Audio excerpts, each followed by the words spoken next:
Record. All right, thank you so much for joining us today's Mentor Kansas webinar. This is on the foster grandparent program ran by Mackenzie, Mace over at Catholic Charities of Wichita. Before we get into it, I just wanted to go over what our vision is here at the Kansas Volunteer Commission, which is to empower all Kansans to meet community needs through service, and that our primary role is to provide resources and leadership to support local initiatives that tackle community needs. And as a state service commission, the commission directs effective national service programs and provides resources and training to advance volunteerism, mentoring, and civic engagement. And as you can see here, we've got, we're under AmeriCorps Kansas, as well as, of course, Mentor Kansas, which is a part of the Volunteer Commission, which is a program under the Kansas State Department of Education. All right, and then I just wanted to remind you that we are at our end of our mini grant series with the Martin Luther King Jr. National Day of Service. That the guidelines and application for that will be released in October. So be looking out for additional information, or you can always check it out on our websites. Hopefully that'll be updated here soon. And then we have our webinar series that includes volunteer engagement, which is every second Tuesday of the month at 10 a.m. And then the civic engagement webinar series, pardon me, we're actually going to drop it down to having it on the third Friday in September and November at noon. So we will not have those or that particular webinar again in October or December. All right, and then of course you can go to our website at canserve.org to get more information. Sign up for our monthly newsletter by emailing us at volunteer@ksd.org. You can invite myself and my colleagues to come and present if you have an event or need some additional information, and also please follow us on social media. You can typically find us just by typing in Kansas Volunteer Commission. All right, now let me introduce you to our presenter today. Mackenzie Mace serves as the AmeriCorps Senior Foster Grandparent Director at Catholic Charities of Wichita, where she places seniors 55 and older into volunteer roles at local daycares, elementary and middle schools, and homeless shelters. Prior to joining Catholic Charities, Mackenzie was the executive director at Aid in Milan, a food pantry and social services organization in Milan, Michigan. Excuse me. She also spent 5 years as a classroom teacher. She is a proud graduate of Salem College, and that's in North Carolina, and received her graduate degree in counseling from Liberty University in Virginia. Mackenzie and her husband, Alex, have 3 daughters, Ansley, is it Kaya? And Hollis. I love that. I love those names. Thank you so much, Tierney. Yeah. Thank you for reading it. So I'm going to go ahead and okay, I'm going to share. That's I'm going to do this one. Okay, let me pull this up. All right. Can everybody, I'm going to pull that up, okay? Is everybody able to see that okay? Oops. Right now we're seeing the screen of the Zoom, like it's all dark. Oh, goodness. Okay. Share. See, I knew this was going to be a situation. Okay. What if I move? Let's click on that one. Hold on 1 second. Let me try to move it over. No worries.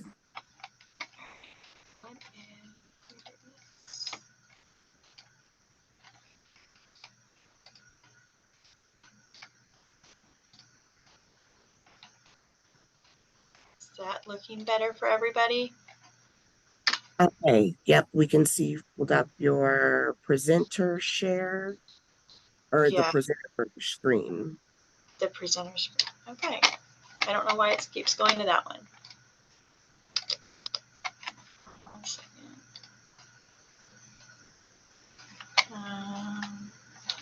And it's still going to presenter with that even. Mm-hmm. Okay.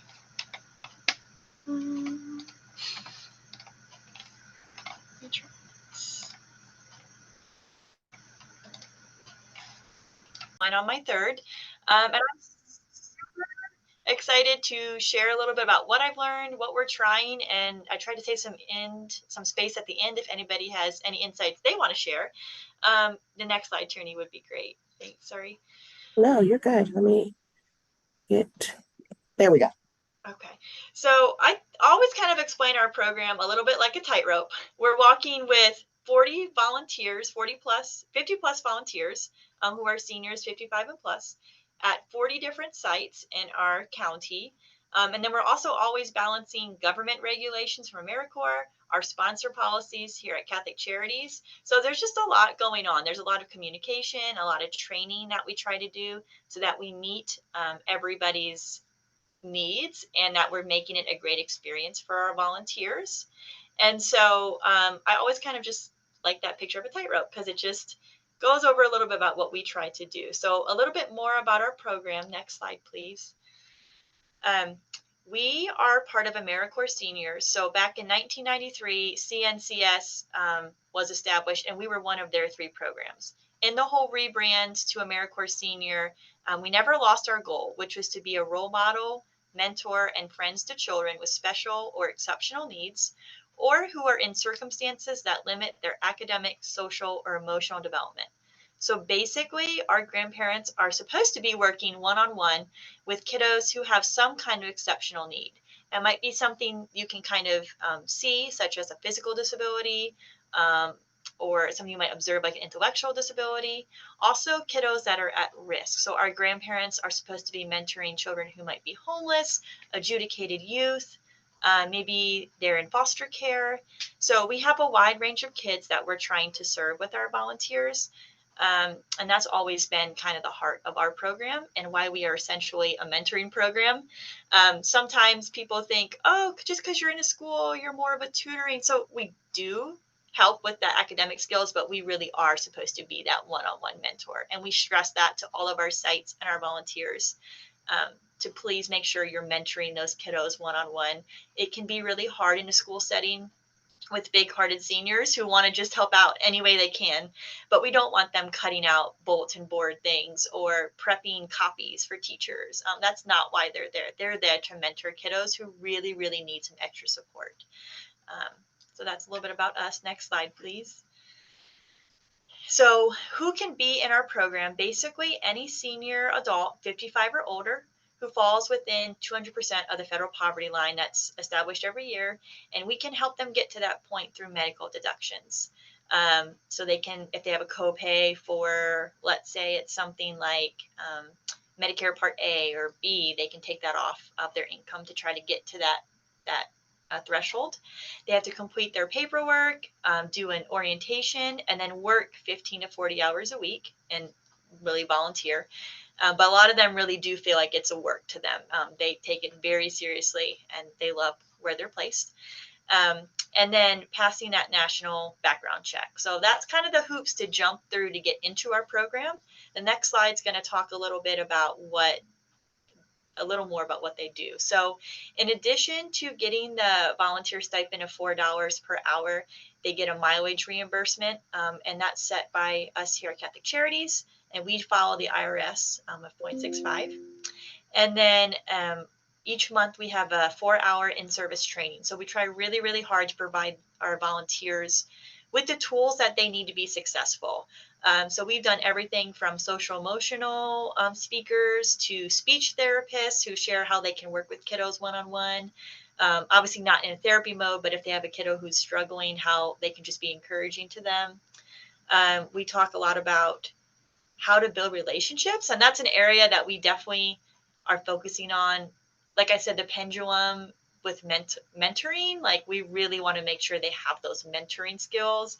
One thing that's been really helpful now that we kind of have started working with Mentor Kansas is that guidebook with the standards of, I'm going to ruin the name, but all the different expectations for quality mentoring. And so going through that, the elements of effective practice, is really important for us. So we're going to be working through that this year, each of the different parts, as we try to help our mentors understand what each part of that means.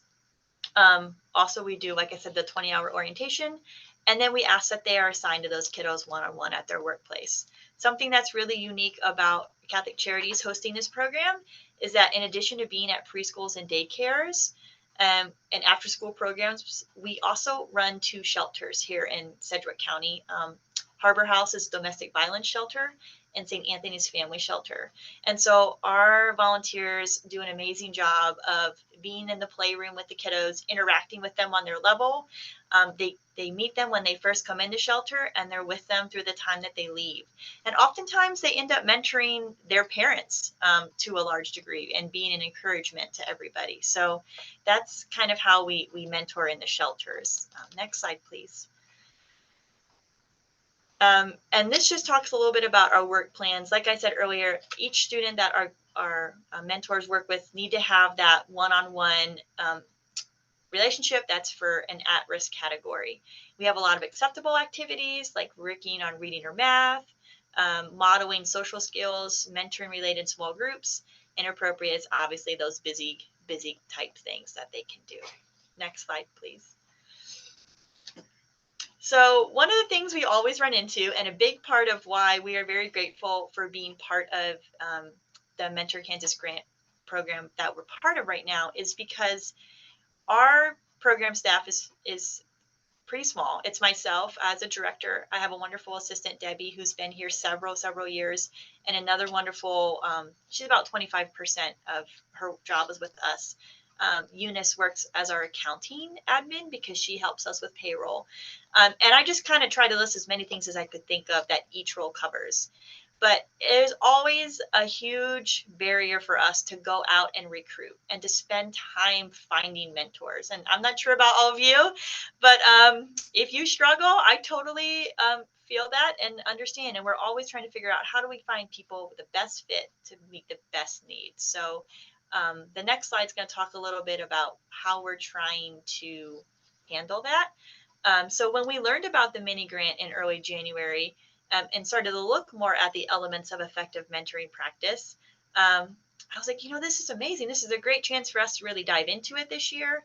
And then just realizing we really should be applying these across our whole program, that there's nothing in it that we shouldn't be utilizing. And so kind of setting that standard was really exciting to learn about.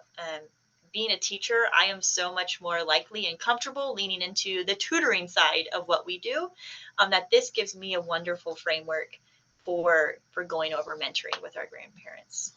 Next slide, please.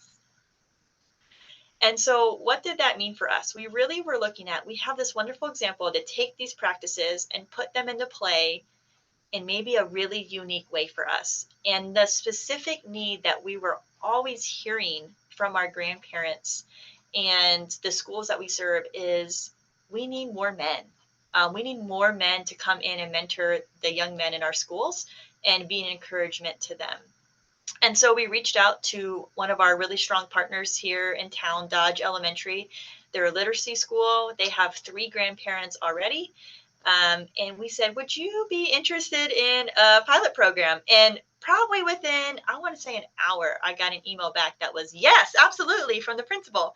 And so we were really, really grateful for her willingness to work with us. So we started to create that proposal with the best practices kind of integrated into the structure, so that from the beginning we can do it the right way and see, okay, how can we fill the gaps that we might be missing with our larger program? Just the general foster grandparents from this pilot, and what are we learning from our experience to put into play there. So we really saw that as we sat down to do the application, more training. While we do the 20 hours of orientation onboarding, it never hurts to have more training, especially when it comes to kind of that relationship building and how can you build a relationship with kiddos. The specific supplies needed, a lot of times we focus on the books or other things our mentors would use a tutor, but are there games, are there activities that they can have in their back pocket to build relationships with kids? More supervision is a big thing. And like I mentioned on the past slide, we really were wondering, you know, what's the best way for us to supervise walking that tightrope of not feeling like we're always interrupting schools or grandparents from their work, but providing the support and the oversight necessary. So with our pilot program, we kind of built in a 6-week onboarding type situation where I would go and meet with the grandparents um, every week for that first 6 weeks and check in with them and not make it this, sometimes like I go to supervision with my boss who's wonderful, but it can be very detail laden, very heavy sometimes. But how do I make this an encouraging time to them? And so kind of referring to it more as like our coffee hour. We're going to sit and have coffee and talk about what are you experiencing with your kids? What's going well? Where are you struggling? What support can I bring you next week or get to you this week so that you can make that deeper connection with your students? And I think that this is going to give us some really valuable data as to how we can support all of our grandparents at multiple sites, and hopefully find a way to do this that is practical for schedules. So that's kind of a big challenge. I'm excited to see how that progresses over time. And I think also opportunity to build community among our volunteers is huge. Having seniors who are 55 plus, sometimes they can be very isolated, and sometimes it's almost a self-isolation because they're going to school every day. So while they might live in an assisted living, or I'm sorry, an independent living facility, they are gone during the working hours, and then they come home and they've volunteered and they're tired and they're going to prepare dinner and go to bed because they're going to be at school the next morning at 8 or 9. So in a way, they are almost isolated from some of their peers. And when we get together every month for our training, just giving them time, I learned the first 30 minutes, they're just going to talk and they need to talk and they need to connect with each other. And so we call that our coffee hour. And we sometimes have guiding questions on the screen, but I think recognizing that community is so important in volunteering. And what made our pilot program school so strong is that they really have a built-in leader there already. Grandma Kim is kind of, I call him their little ringleader, but she is so wonderful about encouraging and bringing along the other two grandmas. And if there's ever a concern, she's the first one to call me. And so I think building that community up, there's other volunteers that if I have a problem, I can call. Even if I'm the only mentor at my site, I have a list of names that I really trust that can speak into whatever I'm facing or just give me encouragement. So that's something I think, again, is really exciting for us, and will help with that retention and the attraction of joining our program, that recruitment piece, because if our grandparents can share with their friends or their acquaintances how deep of a connection they have with others in our program, that's bound to draw more to us. So that's kind of our big bet with recruitment, is that peer-to-peer. Next slide, please. So with all that, we've learned some awesome lessons so far. And honestly, when Tierney came to visit us last week, we still don't have our foster grandpas onboarded necessarily, but just getting this first part off the ground has been really great because we've taken some important lessons for the future. I think collaboration for any new program can definitely take longer than you anticipated internally. I'm part of a wonderful organization with 13 different ministries. And so whenever we do something new, being new myself to this organization, I'm learning how do you build in lead time to get everybody on the same page, because they know our program in terms of foster grandparents, but they're not used to us maybe doing some different things. So how do we learn to collaboratively kind of work together to get things going a little quicker? Also, for anybody who's ever doing a pilot program, I would suggest doing an MOU specifically for that pilot program. That's something that we have a general MOU with the school that they are following wonderfully. We get timesheets on time. We are confident our grandparents are doing the right thing there. But I think a lesson I learned is the principal, who's the busiest senior leader in the school, said she wanted to be their primary contact. And so sometimes she's just a busy person. And I've waited for email responses, and I know she's putting out fires and doing her jobs, but I think being maybe a little more insistent on a staff member who can really commit to being that liaison as much, and even if it's an offer of, I'm happy to CC you on all of our communications so that you feel like you're in the loop. Is something I would definitely recommend if you're ever trying something like this, that has a senior leader in it, because they're just busy. And again, I think even just having the time to pull out the elements of effective practice for mentoring and build a training binder is so, um, first of all, it's almost creative, because I think if you manage volunteers, you get bogged down in the day to day. You're putting out fires, you're running to sites and placing volunteers and dealing with internal things that you don't take a lot of time to stop and look at your whole program. And a plug for what Tierney's doing with the whole partnership program is that coaching piece that comes with that, and taking time to really stop and evaluate is huge. And I know when I took time to just make our foster grandparent binders for each of the foster grandpas, I was like, you know what, this is just a really important time to stop and make sure we're covering all of our bases, and really giving quality tools. And anytime you can get ahead on training materials, I think is really wonderful, because sometimes we just kind of throw them together trying to get through what we need to get through. And so this intentionality has been really rich, I think, for what we're trying to do and how we're trying to reach kids. Um, so I think that's a lot of our really big lessons we've taken away from all of this. I'm going to open it up real quick to questions if anybody has questions or anything that resonated with them. Oh, let me go to this one. I'll do this one real quick because this is a good one. Sorry, Tierney. Our marketing lessons have been really important too. A large part of our bulk, um, the bulk of our matching money, um, is to be able to run the recruitment advertisements that we need. And so this is our Papa C. He's very famous. He called us when he saw this in the newspaper and said, "I'm famous." And we said, "Yes, you are, sir." Because we really want to think through, how are we highlighting the men in our program? We only have two. I'm not sure. I don't think I shared that stat yet. 2 out of 50 right now. So how are we highlighting them? We had never featured men. We had used the same stock pictures for years and years. And they were great pictures, but there was no men.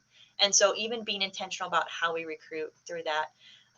Also, these funds were really awesome because I was able to target diverse publications that we had traditionally not used. So doing some research into where in our community that we find some, minority males who are willing to be mentors, and kind of invest in that kind of marketing. And also just understanding the time sensitivity of it is key, and explaining that in your organization so that things can kind of run smoothly. I think one of the biggest things is understanding how you can move this along the timeline. We had a great application. In my head, I saw a really great timeline with this new program. But some of these lessons have taught me, okay, I'm going to have to build in another month in the future. I'm going to have to build in an earlier check-in with so-and-so. So I would definitely recommend writing out, even if you have a whole proposal that says by such and such date, I'm going to spend this money. Really think through what key players help you get to that part, because you can't necessarily do everything yourself if you're in a larger organization or even a mid or small size organization. So some of those things are really important that I've learned so far too. Next slide, please. So I think this is my question slide. I'm glad we had that slide. So these are, like I said, the ladies on the right are the 3 grandmas at our pilot school. We're hoping to expand for the grandpas. And then that's our grandma at the shelter painting with a kiddo there. So does anybody have questions or anything that resonated with them?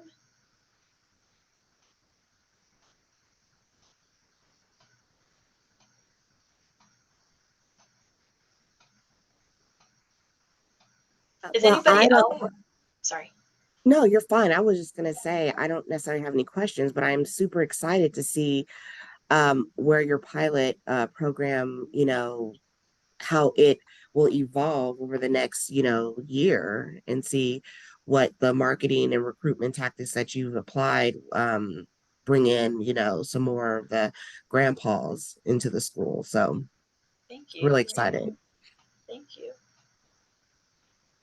I'm not sure if you said this and I just missed it, but are the grandparents with one student all day, or do they have multiple students that they're with throughout the day? That's a great question. Multiple students throughout the day. I don't know anybody who's assigned just one child. We ask that they are assigned at least 5 that they spend time with. How the schools build out their schedule is up to that school, principal, teacher. And that's another difficult thing. So part of our pilot is that they're all going to follow kind of a similar schedule in terms of one-on-one mentoring at specific times of the day. And then if they want to stay past that mentorship time, because it's about a 5-hour block, they can continue their day in more of a traditional foster grandparent sense where they might be in one classroom. But for this pilot program, they're going to kind of have 5 particular blocks of that mentoring time built into their day. Okay, thank you. Yeah.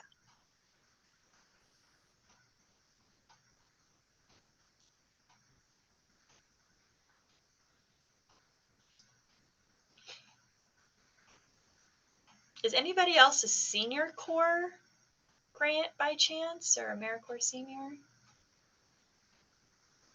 No. Okay. I'm No, brand new. I am a new program manager for RSVP and FGP for Oh, Butler County. Yeah, so it's okay. nice to meet you. It's nice to meet you too, Liz. Which organization are you with? I'm with Butler County Department on Aging.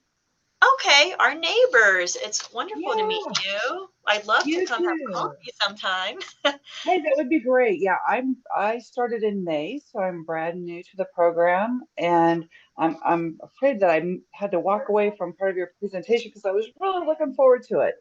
But I'd love to meet with you. Definitely, yeah. We miss. Have you had the chance to meet Melody yet? Yes, Okay, yes, good, she's wonderful. She's awesome. good. I'm glad she's there to help. Yeah. And I will say, if you're not familiar with AmeriCorps Senior, I guess this is a shameless plug to kind of look up who's in your area. Because between the 3 of us, foster grandparents serve children with exceptional needs or, like I said, at risk. The Senior Corps Senior Companions serve other seniors, but then there's also RSVP, which is open to anybody who wants to volunteer. And they have specific areas they can volunteer as per their grant, but it's a much wider net. And so I always like to tell other organizations, if we're not the best fit, you might be able to find a great fit with the RSVP program. Um, it's wonderful seniors who just want to be involved. You can depend on them because they're retired. They're not necessarily always juggling as many responsibilities. And they do have expectations from their sites in terms of timesheets and things like that that help you stay organized. um, I know when I started at Aid in Milan up in Michigan, we had an RSVP volunteer, and I didn't understand at the time um, a lot about their program, and I regret not finding out more because I would have really utilized that to our advantage, I think. So shameless plug there.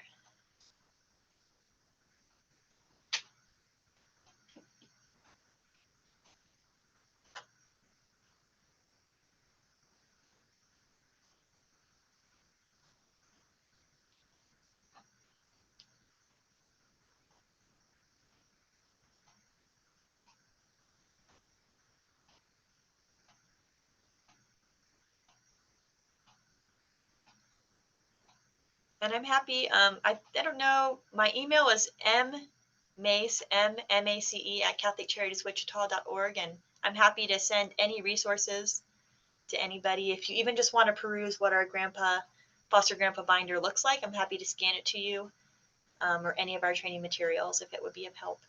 So, I'm trying to put your email in the chat as we speak. That okay. was perfect timing.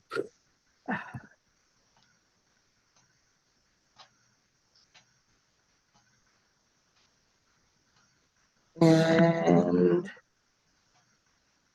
Yes, my finger keeps killing the box. There we go. And that was Mace at CatholicCharitiesWichita.org.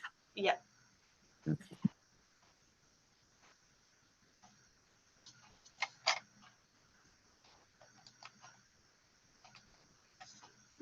Well, if there's no other questions or comments for Mackenzie, we'll go ahead and wrap this one up in hopes that I see you at next month's webinar series. I'll send out some information on who that presenter will be ahead of time. But either way, we're going to get another program in to talk about what they do.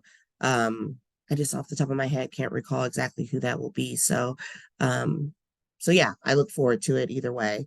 So thank you guys and enjoy the rest of your day. Thank you all for taking time to come listen. Thank Yes. you. Thanks, Tierney. Thank you. Hope you feel better. Thank you so much.